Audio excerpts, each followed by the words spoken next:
नमस्कार मित्रांनो, आपण पाहत आहात राजनीती पॉडकास्ट। आज आपण पारोडा शहरात आलोय आणि पारोडा शहरामध्ये निवडणुकीची रणधुमाळी अंतिम टप्प्यात पोहोचली आहे।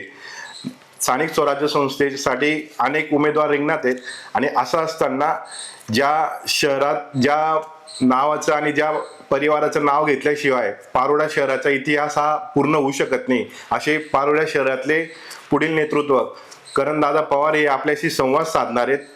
त्यांच्या पत्नी अंजलीताई पाटील या नगराध्यक्ष पदासाठी या निवडणुकीत उभ्या आहेत। आज आपण त्यांच्याशी संवाद साधून जाणून घेऊ की त्यांचं पारोडा शहराविषयी विजन काय आहे, निवडणूक बद्दलची त्यांची स्ट्रॅटेजी काय आणि निवडणूक बद्दल त्यांचा विश्वास काय। नमस्कार सर। नमस्कार। सर्वप्रथम आज तुमचं मनापासून आम्ही आभार मानतो की एका कॉलवर तुम्ही आमच्यासाठी उपलब्ध झालात। या निवडणुकीच्या रणधुमाळीमध्ये तुम्ही आम्हाला वेळ दिला त्याबद्दल राजनीती परिवाराकडे तुमचे खूप खूप आभार। मित्र, आता आपण शोला सुरुवात करणार आहोत। सर्वप्रथम दादा, एक विद्यार्थी चळवळ, नगराध्यक्ष, लोकसभेपर्यंतचा प्रवास, लोकसभा उमेदवारी आपल्याला उद्धव ठाकरे साहेबांच्या गटाकडून मिळाली होती, तर हा राजकीय प्रवास कसा होता त्याबद्दल आम्हाला जाणून घ्यायचं आहे। माझी खरं तर विद्यार्थी संघटनेपासून राजकारणाला सुरुवात झाली। विद्यार्थी संघटनेत काम करत असताना तिथे देखील युनिव्हर्सिटीवर 5-5, 6-6 वेळा स्टुडंट काउन्सिलच्या इलेक्शनला लगातार आम्ही यश प्राप्त केलं। चेअरमन, व्हाईस चेअरमन आमचा करण्यात यशस्वी त्या ठिकाणी झालो। ABVP व शिवसेनेच्या आघाडीचे त्या काळात मोठी पकड युनिव्हर्सिटीच्या इलेक्शन्सवर होती। राष्ट्रवादी विद्यार्थी संघटनेचं काम करत असताना मी व आमच्या सर्व जिल्ह्यातील संघटनेने 5 ते 6 वेळा आम्ही त्या ठिकाणी विद्यार्थीचा जो अध्यक्ष असतो, स्टुडंट काउन्सिल चेअरमन आणि व्हाईस चेअरमन, हा युनिव्हर्सिटीवर विद्यार्थ्यांचा जो प्रतिनिधी जातो त्याची निवडणूक असते आणि ती 3 जिल्ह्यांची निवडणूक असते। त्यामध्ये आम्ही त्या ठिकाणी आमची राष्ट्रवादी विद्यार्थी संघटनेचा झेंडा फडकवण्यात यशस्वी झालो। पारोळ्यातून 2-2दा, जे 20 ते 25 वर्षात त्या स्टुडंट्स इलेक्शनमध्ये कधी कोणी पदाधिकारी झालेलं नव्हतं। मागच्या काळातच आमच्या पारोळ्यातून एकदाच एक ॲडव्होकेट तुषार पाटील जे आज आहेत आमचे बंधूच आहेत, ते त्या काळात तिथे युनिव्हर्सिटीवर प्रतिनिधी म्हणून गेले होते। पण पारोळा शहरातून आणि तालुक्यातून एक शहरातला आणि ग्रामीण मधला पोरगा मी चेअरमनपर्यंत त्या ठिकाणी पोचवण्याचं काम माझ्या कार्यकाळात केलं होतं। विद्यार्थी संघटनेनंतर काम करत असताना इलेक्शनमध्ये भाग घेणे, इलेक्शनमध्ये हिरिरीने भाग घेणे, म्हणजे आपल्याला सांगेल जरी वारसा मोठा असला, जरी काम एक मोठ्या नेते आमचे आदरणीय काका असतील, आमचे आजोबा कैलासवासी आप्पासाहेब असतील, यांचा वारसा आम्हाला नक्की मिळाला, परंतु कार्यकर्त्यासारखं काम करून मी या ठिकाणी पुढे आलो। आम्हाला आठवतं आमच्या पारोळ्यात बॅनर त्यावेळेस मिळायचं नाही। एक छोटासा किस्सा आपल्याला सांगेल तर भडगावला जाऊन बॅनर छापून आणायला लागायचे आणि ते स्वतः मी धरून पारोळ्यापर्यंत मोटरसायकलवर आलेलो आहे। रात्रभर बॅनर उभे राहून लावून घेतलेले आहेत, लावायला मदत केली आहे, झेंडे लावलेले आहेत। अशा छोटीशी ती आवड असल्यामुळे त्यातून सुरुवात केली आहे। मोटरसायकलवर रॅली काढणं असेल, हे असेल, असे छोट्या छोट्या ॲक्टिव्हिटीजमध्ये भाग घेत मी नगरपालिकेच्या राजकारणात आलो। आणि त्यावेळेस नगरपालिकेच्या राजकारणात 2011 साली मी नगरसेवक म्हणून त्याच वार्डातून निवडून आलो, जिथे 25-30 वर्षात आमचा घराण्यातून ज्या कुठल्या आपल्या पक्षाचा आपण तिथे प्रतिनिधी दिला तो निवडून आलेला नव्हता। आणि तिथून मी पहिले नगरसेवक झालो, लगेच उपनगराध्यक्ष व्हायची संधी आदरणीय अण्णासाहेब आणि राष्ट्रवादी काँग्रेसच्या नगरसेवकांच्या वतीने त्यावेळेस देण्यात आली। माझं लग्न देखील बाकी होतं। लग्नाच्या आधी मी नगरसेवक व उपनगराध्यक्ष झालो। 2.5 वर्षाचा कार्यकाळ संपला आणि पुन्हा नगराध्यक्ष होण्याचा बहुमान मला या ठिकाणी मिळाला आणि 2.5 वर्ष मी नगराध्यक्ष म्हणून या ठिकाणी राहिलो। तसं बघायला गेलं तर आमचे मोठे काका आदरणीय उल्हास आबाजे प्राचार्य होते, त्यांनीच शहरात नगरसेवक पद लढवलेलं होतं। दुसरं कोणी आमच्या घराण्यातून त्या ठिकाणी शहराचं प्रतिनिधित्व केलं नाही। आणि त्यांच्यानंतर आमचे बंधू आहेत बापू पवार, त्यांनी शहराचं प्रतिनिधित्व किंवा नगरसेवक पदी त्या ठिकाणी ते राहिले। आणि नंतर माझी एंट्री या ठिकाणी शहरातूनच मी राजकारणाची सुरुवात केली. तसं बघितलं तर माझ्या वडिलांचं सर्व ग्रामीण भागाचं राजकारण, त्यांनी जे काही पदं भूषवली ती ग्रामीण भागात भूषवली. मी शहरात राजकारण करत असताना नंतर पुन्हा 2.5 वर्षांनी मला लोकनियुक्त नगराध्यक्ष म्हणून या ठिकाणी लोकांनी निवडून दिलं आणि सतत 7.5 वर्षाचा कार्यकाळ मी या शहराचा नगराध्यक्ष म्हणून काम करतोय. बघायला गेलं तर इतिहासात प्रथमच लगातार 2दा नगराध्यक्ष होण्याचा बहुमान इतिहासात पहिल्यांदा मला मिळाला. त्यावेळेस मला वाटतं जिल्ह्यातून स्टँडिंग नगराध्यक्ष कोणी लोकनियुक्त नगराध्यक्ष झालेले नव्हते. मी एकमेव त्या यादीत होतो की जे स्टँडिंग असलेला नगराध्यक्ष पुन्हा त्या ठिकाणी लोकनियुक्त म्हणून निवडून आला. आमच्याकडे 2-3 वर्षाच्या वर कोणी नगराध्यक्ष म्हणून राहिलेले सुद्धा नाही. अविश्वासाचं प्रमाण आमच्या नगरपालिकेला एक कीड ती मोठी होती. कारण की विश्वास जिंकून नगरसेवकांच्या मधून आज तुम्ही लोकांचा विश्वास जिंकून येता, मग नगरसेवकांचा देखील विश्वास जिंकावा लागतो. त्यासाठी विश्वासार्थ असलेले कामं त्या ठिकाणी आपल्याला करावं लागतं आणि मी तो कार्यकाळ पूर्ण करत करत 2021 पर्यंत या ठिकाणी शहराची सतत सेवा करत या ठिकाणी आलोय. मधला 4 वर्ष निवडणुकींचा गॅप गेला आणि आता पुन्हा तिसऱ्यांदा आपल्यासमोर या निवडणुकीला माझ्या मिसेसच्या माध्यमातून मी या ठिकाणी पॅनल उभं केलेलं आहे. दादा, एक राजकीय वारसा आपल्याला लाभला होता आणि एक आपल्याला कर्तृत्व सिद्धही आपण केलेलं आहे. म्हणजे संधी वारसाने दिली, कर्तृत्वही सिद्ध केलेले आहेत. एक वेगळी इमेज तुमची पारोडा शहर आणि जळगाव जिल्ह्यामध्ये झाली, तर त्याबद्दल काय सांगाल? नक्कीच मला संघर्ष अनेक वेळा माझ्या वाट्याला आले.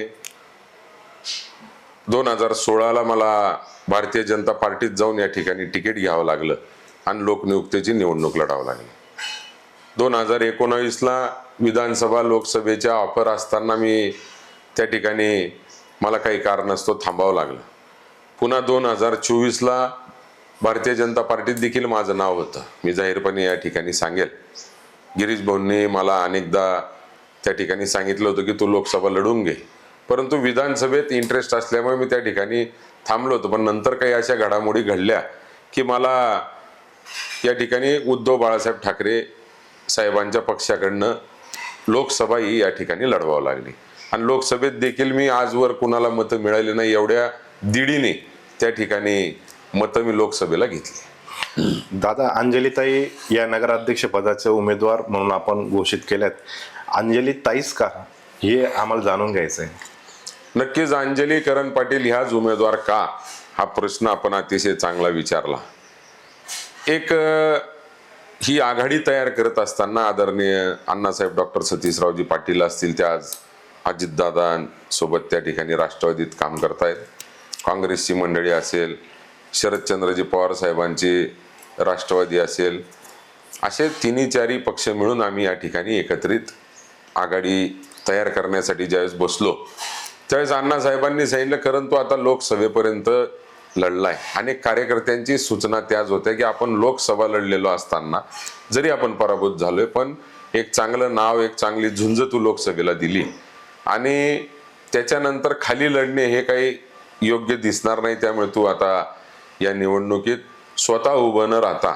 मग आमचा विचार विनिमय झाला.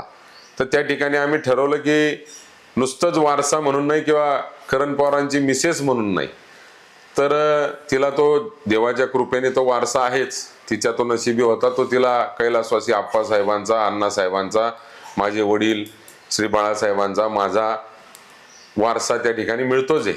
पण अंजली करण पाटीलच का, तर यासाठी आम्ही बघितलं की लग्न झाल्यापासून जसं या ठिकाणी मला एखाद्या महिलांचा काही कार्यक्रम घ्यायचा असेल, महिलांमध्ये मला काही काम करण्याची इच्छा होती, महिलांसाठी काही काम करण्याची इच्छा होती, तर तिची जबाबदारी अंजलीने अतिशय चांगल्या पद्धतीने सांभाळली. आल्यापासून तिने सर्व धर्म समभाव असून काम करत असताना हळदी कुंकाच्या कार्यक्रमामध्ये 200-200, 300-300 मुसलमान महिला येतात आणि हळदी कुंकू करतात. त्याचबरोबर हजारोच्या संख्येने शहरातील हिंदू मुस्लिम सगळ्या महिला एकत्र येऊन त्या ठिकाणी हळदी कुंकाचा कार्यक्रम साजरी करतात. मला वाटतं पुढाऱ्यांच्या घरातली पहिली महिला अंजली ठरली जिने एक हळदी कुंकाचा कार्यक्रम शहरभरात दरवर्षी सातत्याने चालू ठेवला, नुसती निवडणूक आली म्हणून नाही. त्याचबरोबर रांगोळी स्पर्धा तिला मी काही नियोजन करून दिले, तर एवढ्या हिरिरीने ती 12 दिवस एवढी मेहनत घेते की तिला एक प्रभाग सारखा पूर्ण 3 तासामध्ये पूर्ण करायचा असतो. कारण की आमच्याकडे वहन जेव्हा निघतं बालाजी महाराजांचं, त्यावेळेस ते संपूर्ण शहरात फिरतं आणि वहन येत असताना एक उत्सव साजरा व्हावा, एक आनंद साजरा व्हावा, यासाठी अनेक लोक रांगोळ्या काढतात, स्वच्छता ठेवतात, साफसफाई करतात, आतिषबाजी करतात, सगळं करतात. शेवटी आमचे बालाजी महाराज आम्हाला स्वतःहून दर्शन द्यायला त्या ठिकाणी आलेले असतात. परंतु हा आपल्या गावाचा सगळ्यात मोठा उत्सव आहे. आपले देव बाहेर निघतात, याचा आनंद द्विग्न व्हावा यासाठी तिने रांगोळी स्पर्धा या ठिकाणी शहरभर आयोजित केली. पूर्ण शहरामध्ये त्या रांगोळी स्पर्धेची मोठी घोडदौड या ठिकाणी असते आणि संपूर्ण गल्ल्यांमध्ये अतिशय उत्कृष्ट एकाहून एक रांगोळी बालाजी महाराजांचं स्वागत करण्यासाठी त्या ठिकाणी लोक काढतात. आणि त्याचं एक बक्षीस म्हणून ती स्वतः परीक्षक म्हणून त्या ठिकाणी काम करते. तिच्यासोबत 10-12 महिला असतात, ती त्यांना मदत करतात आणि ह्या एक्झामिनर परीक्षक म्हणून त्या ठिकाणी काम करून प्रत्येक गल्लीत, प्रत्येक एरियामध्ये 1-1, 2-2, 3-3 आणि उत्तेजनार्थ बक्षीस देऊन त्या ठिकाणी काम करतात. तेच काम करत असताना तिला जाणवलं की रथ उत्सवासाठी सुद्धा मी काहीतरी करावं. तर रथ उत्सवाचं काम करत असताना अनेक वेळा विचार आला. मग तिने म्हणे, तुमचं मुलांचंच नुसतं ढोल लेझिम पथक असतं आणि मी काही त्यात करू का? तिच्या संकल्पनेने एक अतिशय चांगली संकल्पना पुढे आली आणि ढोल लेझिम पथक तिने सुरू केलं. ज्या यात्रेमध्ये महिलांना मुक्तपणे वावरणं सोपं नसतं, त्या ठिकाणी 300-300 मुलीचं ढोल लेझिम पथक तिने तयार केलं. नुसतं तयार केलं म्हणजे आयते येऊन कोणी वाजवत नाही, तर त्या मुलींना 1 महिना ती स्वतः रोज संध्याकाळी 3-4 तास त्यांची ट्रेनिंग घेते. ट्रेनर बाहेरून आम्ही या ठिकाणी बोलवतो, काही गावातली मंडळी आहे, ते ट्रेनिंगला मुलींना मदत करतात आणि ढोल लेझिम वाजवण्याची प्रॅक्टिस, ताशा वाजवण्याची प्रॅक्टिस मुलींना देतो. 1 महिन्यात त्यांना पूर्ण ट्रेन करून त्या ठिकाणी ढोल लेझिम पथक, इतिहासात पहिल्यांदा महिलांचं ढोल लेझिम पथक तिने या ठिकाणी उतरवलं. ते देखील गेल्या 7-8 वर्षापासून सातत्याने रथ उत्सवाची शोभा या ठिकाणी वाढवते. कोण अंजली म्हणजे तिला पहिल्यांदा वार्डात नगरसेवक म्हणून 2016ला मी उभं केलं. ती त्या ठिकाणी भरघोस मतांनी, शहरात सगळ्यात जास्त मतांनी निवडून आली आणि आमचा प्रभाग क्रमांक 2, ज्याच्या लीडवर मी सुद्धा मागच्या वेळेस नगराध्यक्ष म्हणून या ठिकाणी झालो, त्या वार्डाला सर्वात उत्कृष्ट वार्ड आणि सोयीयुक्त वार्ड बनवण्याचं सुद्धा विक्रम अंजलीने त्या ठिकाणी केला. अंजलीने तिच्या कार्यकाळामध्ये असं कोणी नगरसेवक नसतो, काही मतांसाठी तो त्या ठिकाणी विरोध घ्यायला घाबरतो, परंतु शहरातल्या वार्डातल्या रस्त्याच्या मध्ये आडवे येणारे अतिक्रमण तिने स्वतः उभं राहून JCB लावून त्या ठिकाणी काढलं. लोकांना विश्वासात घेतलं की अतिक्रमण तुमच्या 4-5 लोकांमुळे संपूर्ण वार्डाला त्रास होतो, संपूर्ण शहराची शोभा बिघडते आणि लोकांनी तिला साथ देऊन, तिच्या शब्दाला मान देऊन स्वतः त्यांनी देखील उभं राहून ते अतिक्रमण काढून घेतलं.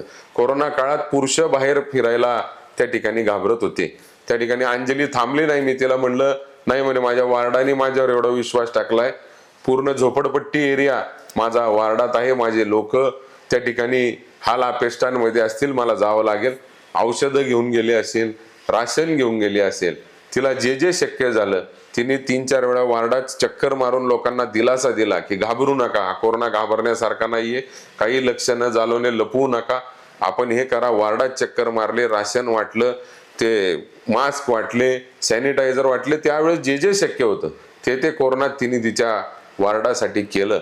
आणि हे सगळं काम करत असताना अथर्व शीर्षपटन ती दरवर्षी घेते, अखंड त्या ठिकाणी घेत असते आणि एक समाजसेवेची आवड आहे. महिला सक्षमीकरणासाठी तिला खूप धडपड आहे, खूप प्रामाणिक तिची इच्छा आहे. त्याच्यासाठी ती कुटुंब सांभाळून, तिचा व्यवसाय देखील आहे तो सांभाळून, ती ही सामाजिक तिला आवड आहे आणि एक नॅचरल आवड जिला ज्याच्यामध्ये आहे. त्यामुळे आम्ही अंजलीचं नाव लोकनियुक्त नगराध्यक्षासाठी त्या ठिकाणी अण्णासाहेबांच्या सर्वांच्या मार्गदर्शनाने फायनल केलं आणि आज तिची उमेदवारी आपल्यासमोर या ठिकाणी आहे. दादा, आपण नगराध्यक्ष म्हणून होतात, एक 7 वर्षाचा कालखंड आपला गेलाय आणि यात काही महत्वाची कामे आपण केलीत का? आणि अजून काही कामं जी तुमच्या विचारात आहेत, जी राहून गेली की या छोट्या काळात तुम्हाला पूर्ण करता आली, तर ती कोणती होती? नक्कीच. मग सुरुवातीच्या 2.5 वर्षात मी आपल्याला सांगेल, जेव्हा नगराध्यक्ष होतो मी, साधी नगरपालिकेच्या नावावर जे शौचालय बांधायचे त्याचे कागदपत्र सुद्धा नावावर नव्हते, स्टाफ नव्हता, सुरुवातीला तर नगराध्यक्ष झालो त्या दिवशी सीओ देखील नव्हता, एक्स्ट्रा चार्ज इथे होता, इंजिनियर नव्हते, स्टाफ भरणे, इंजिनियर भरणे, सीओ परमनंट या ठिकाणी आणणे, नगरपालिकेची कागद नावावर करणे पासून अशा छोट्या छोट्या गोष्टी मी त्या ठिकाणी नगरपालिकेची सगळी यंत्रणा लावल्यात आणि सांगड बसवण्यात माझा बराच वेळ गेला. परंतु काम करत असताना लोकांनी बघितलं की मूलभूत सुविधेवर माझा आलो त्या दिवसापासून त्या ठिकाणी भर आहे. आणि मूलभूत सुविधा करत असताना मी त्या ठिकाणी आपल्याला सांगेल की मूलभूत सुविधेवर जो मी भर दिला, कारण खरं तर नगरपालिका काय, नगरपालिका is a service provider agency. Services ज्या सगळ्यात प्रथम नगरपालिकेचं कर्तव्य की आपल्या पाण्याची काळजी घेणे, आपल्या लाईटांची काळजी घेणे, आपल्या स्वच्छतेची काळजी घेणे आणि आरोग्याशी संबंधित ज्या ज्या अडचणी उद्भवतील आरोग्याशी संबंधित काळजीपूर्वक जी कामं करावी लागतात, prevention is better than cure आपण म्हणतो, त्या सगळ्या फॉगिंग सारख्या असेल, स्वच्छता असेल, असे विविध कामं हेच नगरपालिकेचं सर्वात प्रथम काम आहे आणि त्याच्यानंतर इतर काम आहे. हे कामं करत असताना पुढच्या 5 वर्षाची परत संधी मला लोकांच्या माध्यमातून मिळाली आणि त्या ठिकाणी काम करत असताना मी सगळ्यात पहिलं गेट पारोळ्यामध्ये मी या ठिकाणी नगरपालिकेच्या माध्यमातून बांधलं. म्हणजे अनेक वर्षाचा प्रश्न होता. एक मौतीच्या द्वारे आपल्याला मौत जी न्यावी लागते स्मशानभूमीकडे, तिला दर्जातून काढायचं असतं अशी आपली काही जुनी संस्कृती आणि प्रथा आहे. साधं त्या दर्जातून त्या मौतीला न्यायला आम्हाला फिरून जायला लागायचं. तो एक छोटासा प्रश्न डोक्यात घेऊन परंतु खूप हालापेष्टा व्हायची, कारण मौत फिरवणं म्हणजे एवढं सोपं नसतं, परंतु त्या संस्कृती आणि त्या प्रथा पाळण्यासाठी लोकांना फिरून जावं लागत असे. त्या ठिकाणी आम्ही गेट बांधलं, एक सोडून 2-2 गेट बांधली. शहराच्या मूलभूत सुविधेबरोबर काम करत असताना मी या ठिकाणी सगळ्यात पहिलं गार्डन मी मागच्या 2.5 वर्षाच्याच कार्यकाळात बनवलं होतं. अनेक गार्डन, अनेक ओपन स्पेस या ठिकाणी बनवले. ओपन स्पेस म्हणजे अतिक्रमणाचं एक साम्राज्य आमच्या या ठिकाणी पारोळ्यात बनवून बसलेलं होतं. लोकांच्या पार्किंगसाठी कशासाठी ओपन स्पेस वापरला जायचा, पण त्याचा खरा उपयोग जो आहे तो मी त्या ठिकाणी करून घेतला. ओपन स्पेस अनेक नगरपालिकेच्या नावावर नव्हते, ते त्या ठिकाणी करून घेतले. हेच करत असताना नगरपालिकेची आज या ठिकाणी स्वच्छता असेल, नगरपालिकेसाठी नवीन यंत्रणा विकत घेतली, घंटा गाड्या असतील, फवारण्याचे मशीन काही असतील, स्प्रेइंगचे मशीन काही असतील, नवीन ट्रॅक्टर असतील, नवीन अग्निशमनचं त्या ठिकाणी टँकर असेल, ते अग्निशमनचं टँकर लावायला सुद्धा आमच्याकडे जागा नव्हती. अग्निशमनच्या माणसांकडनं आपण अपेक्षा करतो की त्यांना तात्काळ सेवा ती आली पाहिजे, पण घरून तिथे जाणं आणि तिथून तिथे येण्यापेक्षा आम्ही तिथे क्वार्टर सुद्धा ती प्रश्न लक्षात घेता बनवले. याचबरोबर मूलभूत सुविधा पूर्ण करत असताना मी एक चांगली सवय, एक डिसिप्लिन शहराला लावलेली होती. एलईडीकरण मी संपूर्ण शहराचं केलं, ज्याच्यातून माझं वीज बिल वाचेल. वाचलेल्या वीज बिलातून मला मूलभूत सुविधेवर अधिक खर्च करता येईल याच्यासाठी मी एलईडीकरण केलं. जुने लाईट जे असायचे दर 6 महिन्याला वर्षाला उडायचे, एलईडीकरण मी केल्यानंतर मी आपल्याला दाव्याने सांगेल, सर्व पुढाऱ्यांना माझा चॅलेंज आहे, माझा लावलेला लाईट आणि तुम्ही लावलेला लाईट या ठिकाणी 1-2-1.5 वर्षाच्यावर तुमचा लाईट टिकला असेल तर चॅलेंज आहे माझा. 8-8, 10-10 वर्ष झाले, अजून पण काही लाईट त्या ठिकाणी चालू आहेत. आपला घरातला सुद्धा लाईट 10 वर्ष टिकत नाही, पण मी सार्वजनिक नगरपालिके लोकांसाठी लावलेला लाईट या ठिकाणी टिकू नये. तर नगरपालिकेचं काम करत असताना लोकनियुक्त नगराध्यक्ष म्हणून निवडून आल्यानंतर मी ज्या मूलभूत सुविधेंवर 2.5 वर्षात तर भरपूर केले होते, परंतु जेवढी यंत्रणा होती, जेवढी काम होती, जेवढे पैसे होते त्याच्यात ते नियोजन केलं, त्यात अपग्रेड करत गेलो. त्याची पुढची स्टेप घेतली. मागच्या कार्यकाळात मी शहरात 98% टॉयलेट संपून टाकली. 98% टॉयलेट मी या ठिकाणी बांधकाम करून त्यांच्या 2 टाइम स्वच्छतेची, उत्कृष्ट स्वच्छतेची त्या ठिकाणी व्यवस्था करून संपूर्ण शहराला हागणदारी मुक्त करण्याचं काम केलं. पहिला डिवायडरचा रस्ता आम्ही त्या ठिकाणी पूर्ण केला. त्या धरणगाव माथा ते पूर्ण स्मेल यायचा त्या ठिकाणी, एवढी घाणीचं साम्राज्य त्या ठिकाणी होतं. आमचं झपाटभवानी मंदिर त्या ठिकाणी होतं, बालाजी महाराजांचं शिलांगण त्या ठिकाणून जायचं, तो घाण अतिशय रस्ता असायचा, तात्पुरता साफसफाई केली जायची. परंतु मी एक डिवायडरचा रस्ता, या सगळ्या डिवायडर फुटपाथचा पहिला रस्ता पारोळ्यात त्या ठिकाणी मी बनवला. गार्डन अनेक मी त्या ठिकाणी पहिल्यांदा बनवली. मुत्र्या ज्या गावात जिथं जिथं शक्य होत्या त्या ठिकाणी अतिशय पडीक आणि अतिशय दुर्गंध त्या संपूर्ण परिसरात पसरणाऱ्या मुत्र्या मी त्या ठिकाणी बनवल्या. आणि आज आपण जाऊन बघाल तर मुत्री उभी आहे परंतु दुर्गंध तिथे येत नाही. अशा प्रकारच्या मुत्र्या बनवून त्या ठिकाणी लेडीज जेंट्स साठी बनवल्या नाही तर फक्त जेंट्ससाठी या ठिकाणी मुत्र्या होत्या, परंतु मी लेडीज आणि जेंट्सच्या बनवल्या. या छोट्या छोट्या पायाभूत सुविधा आणि मूलभूत प्रश्न आणि जे अत्यंत गरजेचे प्रश्न आहेत असे प्रश्न सोडवले. लक्षात आलं माझ्या एक आमच्याकडे यात्रा उत्सव होते बालाजी महाराजांची. त्या यात्रा उत्सवासाठी एक छोट्याशा जागेत ती यात्रा भरली जायची. महिलांना तिथे येणं शक्य नव्हतं. एक अशी परिस्थिती असायची, प्रचंड गदारोळ, प्रचंड गर्दी आणि प्रचंड त्या ठिकाणी हाल अपेष्ट व्हायच्या. म्हणून एक चांगल्या घरातली लोक त्या ठिकाणी येत नव्हती. अतिशय सर्वसामान्य माणूसच त्याच्यासाठी यात्राच मोठी असते म्हणून तो त्या ठिकाणी जायचा. मी मोठं धाडस करून 300 वर्षाची परंपरा गावाच्या बाहेर सरकवली. मागच्या काळामध्ये तिथे अतिक्रमणाचं मोठं साम्राज्य उभं होतं. अनेक पुढाऱ्यांनी देखील तिथे अतिक्रमण करून ठेवलेलं होतं. ते सगळं काढत तो विरोध घेत, म्हणजे आमच्या कार्यकर्ता आहे PG पाटील नावाचा, त्यांना तिथे उभं करून ते सगळं अतिक्रमण काढण्याचं काम केलं. त्यांच्या अंगावर रॉकेल फेकण्यापर्यंत तिथे लोक आले.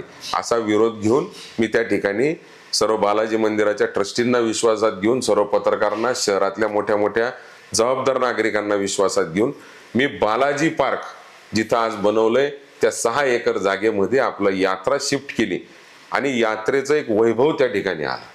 यात्रेचं पूर्ण स्वरूप बदलून टाकलं.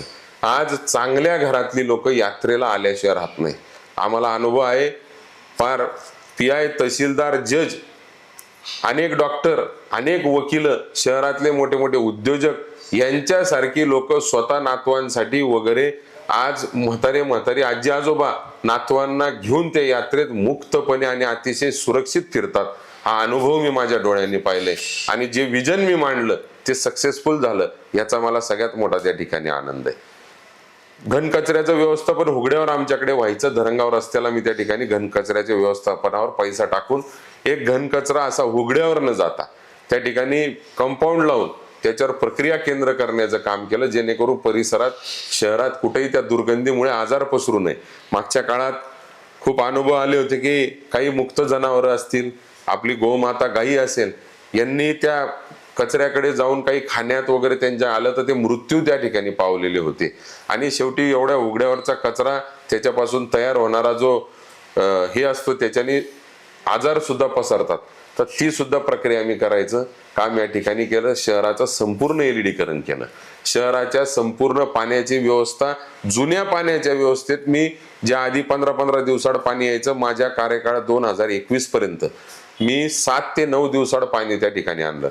एक सिंगल मोर्चा माझ्या कार्यकाळामध्ये लोकांना काढायची गरज पडली नाही, कारण की मी गटारींची स्वच्छता असेल, मी लाईटांचे कामं असतील, मी पाण्याचं काम असेल, मी घंटागाडी वेळेवर येण्याचं काम असेल, माझा चॅलेंजिंग होता की 15 मिनिटाच्या वर प्रत्येक घराला जो दिलेला टाइम आहे, ज्या गल्लीला दिलेला टाइम आहे त्याच्या व्यतिरिक्त तिथं उशिराने घंटागाडी सुद्धा पोचता कामा नये, असं माझं चॅलेंजिंग काम या ठिकाणी माझ्या सूक्ष्म नियोजनामुळे या ठिकाणी ते होत होतं. आणि मी तुम्हाला सांगतो, स्वच्छ पाण्याची व्यवस्था मी पूर्णपणे शहरावर या ठिकाणी केली. त्यात माझ्या नगरसेवकांनी, मी सभापती पद जे असतं हे नुसते शोभेचे पद होती, परंतु सभापती आरोग्याचा असेल, सभापती स्वच्छतेचा असेल, सभापती बांधकामाचा असेल, यांना सोबत घेऊन, विश्वासात घेऊन की जरी आजवर कोणी काम केलं नसेल, परंतु आता तुम्ही सभापती झालेत, तुम्ही या पदाचं महत्व वाढवणं सुद्धा तुमचं काम आहे, हे विश्वासात घेऊन मी नगरसेवकांना सुद्धा त्या ठिकाणी आपण एक टीम म्हणून काम करतोय. तर आज पाण्याची जबाबदारी तुमची आहे, स्वच्छतेची जबाबदारी तुमची आहे, बांधकामाची जबाबदारी तुमची आहे. अंजलीला सतत 5 वर्ष महिला बाल कल्याण सभापती मी त्या ठिकाणी ठेवून हे अनेक उपक्रम या ठिकाणी लाभवले. महाराष्ट्रात सगळ्यात पहिलं अपंगांचं जे मानधन आहे, नगरपालिका उत्पन्नातून 5% हे त्यांना दिलं पाहिजे. हे आदरणीय बच्चू कडू साहेब कुठल्याही पक्षाचे असो, कुठल्याही ह्याचे असो, परंतु एक अपंगांसाठी मोठं आव्हान किंवा मोठं संघर्ष असेल, मोठे त्या ठिकाणी त्यांनी मागण्या सरकारकडे या ठिकाणी केलेल्या होत्या. अनेकदा आंदोलनं झाली, उपोषणं झाली. त्याची अंमलबजावणी पहिल्यांदा महाराष्ट्रात ही पारोळा नगरपालिकेत झालेली आहे. अशी अनेक कामं करत असताना, मूलभूत सुविधेवर भर देत असताना, त्यात दर्जा टिकवणे आणि कामांमध्ये सातत्य असणे. नुसतं फोटो काढला जबाबदारी संपली, नुसतं एखादं काम सुरू केलं फोटो काढला जबाबदारी संपली, नुसतं एखादा उपक्रम फोटो काढला जबाबदारी संपली. याच्या पलीकडे जाऊन मी त्या ठिकाणी आपल्याला सांगतो, वाचनालय अभ्यासिका केंद्र अतिशय उत्कृष्ट या ठिकाणी सुरू केलं. अभ्यासिका करत असताना व्यायामाची सुद्धा आणि अभ्यास प्लस शरीर या दोन्ही गोष्टींची लोकांना पोलीस भरती असो, कुठलीही भरती असो, मिलिटरीची भरती असो, नेव्हीची असो, एअरफोर्सची असो, अशा विविध भरत्या जिथे मुलांना एक आयुष्य घडवण्याचा स्कोप असतो, तरुणींना स्कोप असतो, त्या ठिकाणी त्यांच्या गरजा समजून मी एक मोठं स्पोर्ट्स कॉम्प्लेक्स या ठिकाणी आणलं. 16 प्रकारचे स्पोर्ट्स इंडोर व आउटडोर त्या ठिकाणी मी ठेवले. त्यात रनिंग ची सुद्धा व्यवस्था ठेवली आणि ज्येष्ठ नागरिकांसाठी वॉकिंगची सुद्धा व्यवस्था ठेवलेली आहे. परंतु माझ्या विरोधकांना त्या ठिकाणी पोटदुखी झाली की एवढं मोठं काम याच्या आतून झालं तर आपण लोकांसमोर काय जायचं याच्या विरुद्ध म्हणून सगळे एकत्र झाले. त्यांनी त्यांचे वशिले वापरले आणि सरकारचा आणि सत्तेचा गैरवापर करून त्या ठिकाणी माझं काम हे बेकायदेशीरपणे त्या ठिकाणी त्यांनी थांबवलंय. ठीक आहे, याच्यावर आपण परत बोलूच.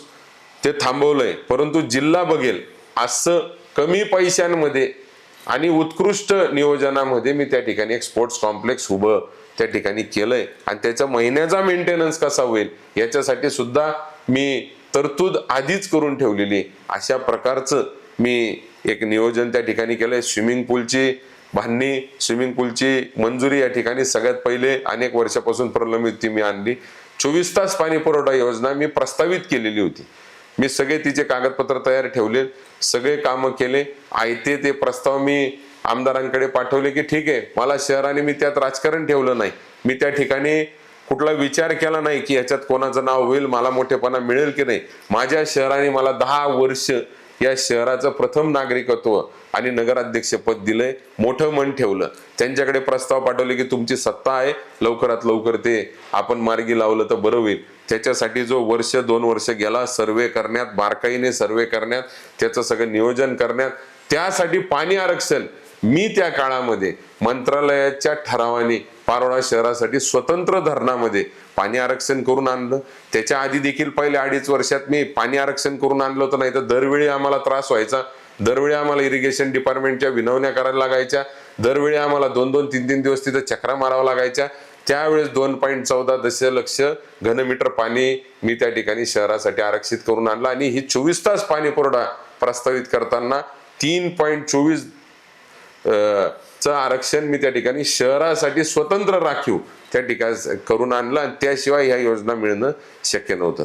24 तास पाणी पुरवठा मी प्रस्तावित केलेली आहे, परंतु आमदारचं नियोजन आणि त्यांची सगळी त्याच्यात पर्सनल इंटरेस्ट आणि जो भ्रष्टाचाराची कीड त्या पाणी पुरवठा योजनेला लागली, अतिशय खालच्या दर्जाचं काम, याचं दुःख मला होतंय. कारण की तळ हाताच्या फोडाप्रमाणे मी आपल्याला प्रामाणिक सांगेल, मला डायलॉग बाजी बोलबच्चनगिरी अजिबात आवडत नाही, परंतु तळ हाताच्या फोडाप्रमाणे आपण स्वतःचं दुकान घर जसं चालवतो, आपण स्वतःचे व्यवसाय जसे चालवतो, आपण स्वतःची घरात व्यवसायात जशी बारकाईने काळजी घेतो की माझा पैसा कुठे वाचेल, माझ्या नगरपालिकेचा पैसा कुठे वाचेल, मी जिथं पैसा वाचेल त्याच्यात अधिक चांगलं काम कुठे येईल, हे अतिशय तळमळीने प्रामाणिकपणे मी त्या ठिकाणी काम केलंय. आणि म्हणूनच मला या ठिकाणी पुन्हा तिसऱ्यांदा उभं राहायची जी या ठिकाणी मला आवश्यकता भासते किंवा काय होते, त्याच्यात मी येत्या काळात आपल्याला अजून काही आपल्या प्रश्नांना उत्तर दिलंच. परंतु मी इतके कामं करून आज विरोधक माझ्यावर एकच बोलतात, 7.5 वर्ष यांनी काय केलं. अरे माझे कामं मला सांगायला आपल्या इंटरव्ह्यू वेळ कमी पडेल एवढे मला कामं सांगण्यासारखे आहेत. मी एकाही ओपन स्पेसला कोणाचेच लाड न करता मी कॉलनीचा विचार केला आणि त्यांना ओपन स्पेस दिलेले. मी आध्यात्मिक केंद्रांना अनेक वर्ष अनेक पुढारी नारळ फोडून जातात, खूप नारळ फुटले. मी सगळ्यात पहिलं अनेक आध्यात्मिक केंद्रांना असेल, कॉलनीला असेल, ओपन स्पेस त्या ठिकाणी बनवून दिले. कॉलनीची आध्यात्मिक संघटनेची त्या ठिकाणी सांगड बांधून मी ओपन स्पेस बनवून दिले.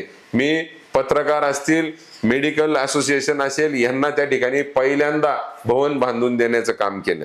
मी या ठिकाणी आपल्याला सांगेल, एक विहिरीला जाळी सुद्धा कोणाकडनं लागलेली नव्हती. मी एक विहीर जिच्यावर अनेक वर्ष अनेक लोकांनी राजकारण केलं, आमची चौडा बावली म्हणून सगळ्यात मोठी विहीर पारोळ्यातली आहे. अतिशय घाणेरडा परिसर त्या ठिकाणी झालेला होता, घाणीचं साम्राज्य वाढलेलं होतं. पूर्ण विहीर प्रचंड जिवंत विहीर आहे ती, तिला पाण्याचा झरा खूप आहे, पण घाणीमुळे ती काही अशी वाईट परिस्थिती त्या ठिकाणी झाली होती. आज जी विहीर बनवली, जी स्वच्छता तिथं ठेवली, तिच्यात घाण होणार नाही याची जी काळजी घेतल्यास पिण्यायोग्य पाणी त्या ठिकाणी आहे. आपल्याला सांगेल, एक नाही 25 मोटरी त्या विहिरीला चालू आहेत आणि तरी तिचं पाणी आटत नाही.